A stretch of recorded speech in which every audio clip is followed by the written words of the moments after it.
საქართველოს საავტორო უფლებათა ასოციაციამ ევროპის განვითარების კომიტეტს უმასპინძლა. კომიტეტი საქართველოში საერთაშორისო ფედერაციის AIFRO-ს ეგიდით ჩატარდა.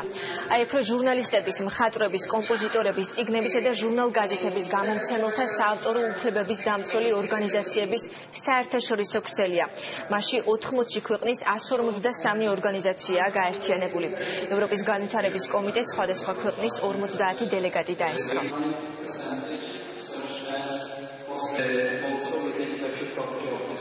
დღეს განიხილება ისეთი მწვავე თემები მთელ მსოფლიოში, რომელიც დგას საავტორო უფლებების კუთხით და მათ შორის საქართველოს შედარებით ახალი სფერო, რაც არის ასლების გადაღება, სასწავლო-დაწესებულებების მიერ, რაც არის პირადი სარგებლობისთვის გამოყენება და ამ სფეროში ჩვენ გვინდა რომ მივახციოთ გარკვეული წარმატებები და გადავდგათ ნაბიჯები იმისთვის, რომ უკეთ იყოს დაცული საავტორო უფლებები. საქართველოში ჩვენი ორგანიზაციის საკმაოდ საინტერესო კომიტეტი ჩატარდა.